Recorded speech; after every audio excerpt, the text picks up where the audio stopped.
whatnot, and then there's other ones lingering around that have other little creepy images. Not that Buddha's creepy, but he's a little creepy.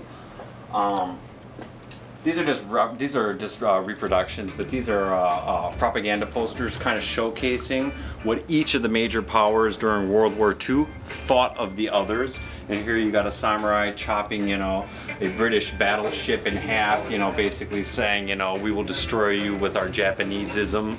That's a word. And then you got destroy this mad brute, which is actually a big kind of mean Germanic looking ape stealing Lady Liberty and treading on America, and under here kind of, you know, subliminally kind of smudged in there it says America.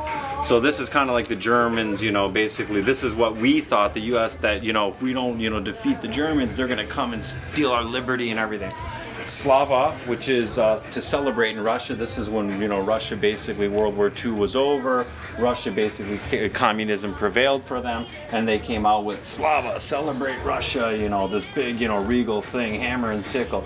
And then of course you have Culture Terror, which was put out by the Germans. And the Germans basically, this is a propaganda poster of theirs, and I think this was actually put out in Holland, but it's an actual German Nazi poster, and it basically showcases everything that they think is America. And so you got, you know, little black people caged up dancing, and Ku Klux Klan, and the Indian, you know, blowing his little trumpet, and, you know, little Jewish Masonic apron and missile feet and all these things going on, because that's what they thought, is that if we, you know, if we won and they lost, that this is all going to come to Germany and we will take you over with our Ku Klux Klan hoods and everything. A little bit crazy, but whatever, you know, but cool. Cool stuff, you know, that's why I like to collect it. This is our closet here, you don't want to see that. This is good. This is from a friend of mine, Justin Kleider, and he travels and he does a lot of photography throughout the world. I got a lot of pieces by him. And this, I believe, is in Cusco, Peru, and it's an actual annual festival that's held every year, annually. You know, when I saw this picture and he was showcasing some of the slides and I was looking at him, I got hung up on that picture once again because it was creepy, and creepy is cool. So I wanted it, and I basically begged him for it, and he's like, really? It's just a picture? And I said, no, dude, it's awesome. Look at that thing. So I got it from him. He signed it. Here, I can take it down. Yeah, we're getting washed out by the fluorescence. Yeah, we're getting washed out here. Let's do this. There we go. Look at those creepy dudes. Huh? I mean, these guys. I mean, this is what's that? V for Vendetta? That's V. Yeah, this is like before Vendetta dude came out. This guy was already rocking that style. You know, look at this guy's got little eyebrows, little curly stash on. This is years ago. Curly stashes are in. I think that this picture may have set the precedent for what is the new fad in the U.S. The little curly stashes and V for Vendetta face, like that whole, what is that whole Occupy Wall Street? Everyone was wearing the V for Vendetta Anonymous thing. Yeah. The Cusco, Peru, set it straight from the get-go. Let's see if we can hang this back up here. Whoa!